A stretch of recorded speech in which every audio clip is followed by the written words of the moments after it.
కావేరి ఎప్పుడూ ఇంతే, కొత్త వాళ్ళని కూడా తన వైపు తిప్పేసుకుంటుంది. నువ్వు కూర్చో దేవి. కూర్చో అర్జున్. అలా ఎక్కడా? అలా అలా రా. అక్కడే నిలబడ్డావేంటి? రా, వడ్డించు. వస్తున్నాను భువనమ్మా.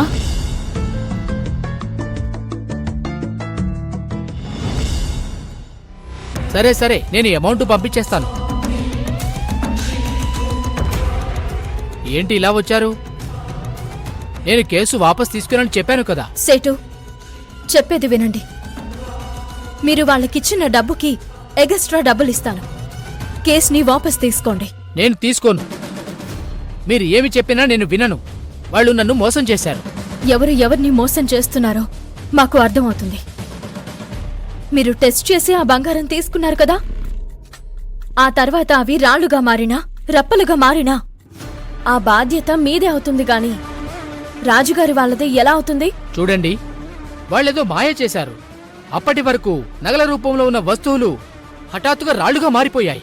కథలు చెప్పకు సేటు. ఇదేమన్నా పాతాళ భైరవి సినిమానా? సడన్ గా బంగారు నగలు రాళ్లలా మారిపోవడానికి? నువ్వు కావాలని ఇదంతా చేస్తున్నావు. ఏంటి, బెదిరిస్తున్నారా?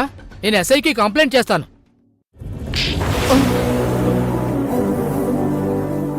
నన్నే కొడతారా? నీ మీద కేసు పెడతాను చూడు. నేనే నీ మీద కేసు పెడతాను. దుబాయ్ నుంచి నువ్వు దొంగ బంగారం తెప్పిస్తున్నావని నాకు తెలుసు. ఏంటి, దొంగ బంగారమా? మేమలాంటి కల్తీ పనులు చెయ్యం.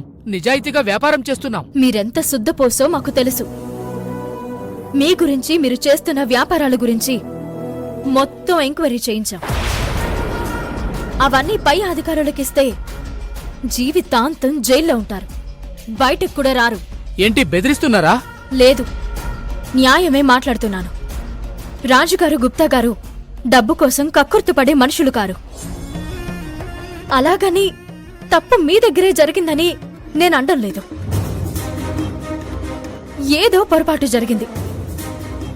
మీరు వాళ్ళకి ₹1 కోటి ఇచ్చారు కదా, మీకు అంతకంటే ఎక్కువ డబ్బులు నేనిస్తాను. ఈ ఆఫర్ కాదంటే నా దగ్గర మరో ఆఫర్ ఉంది. నా దగ్గరున్న ఆధారాలను తీసుకొని నిన్ను లోపలికి తోయించేస్తాను. లేదు, మీరు చెప్పిందే నేను ఒప్పుకుంటాను. అయితే పదండి, పోలీస్ స్టేషన్కి వెళ్లి కేసు వాపస్ తీసుకుందరు గాని. రండి.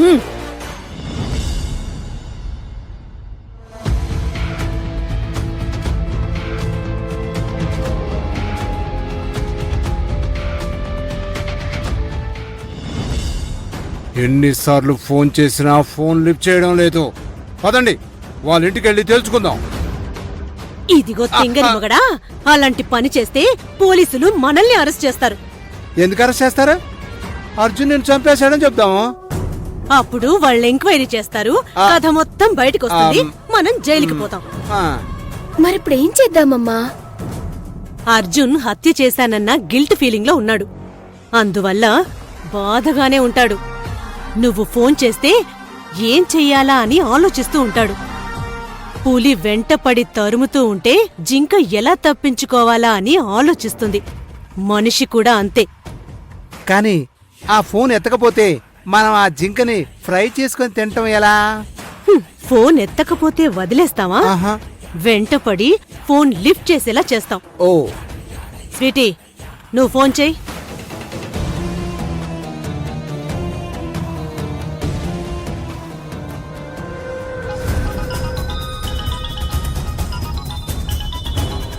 ఈ అమ్మాయి మళ్ళీ ఫోన్ చేస్తుంది. ఎందుకు ఎన్నిసార్లు చేస్తుందో తెలియడం లేదు.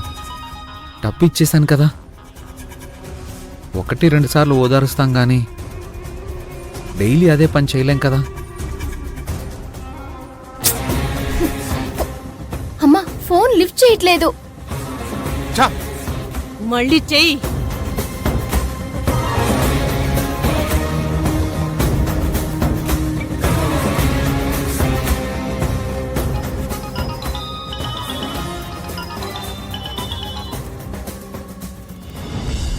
మళ్ళీ చెయ్యి.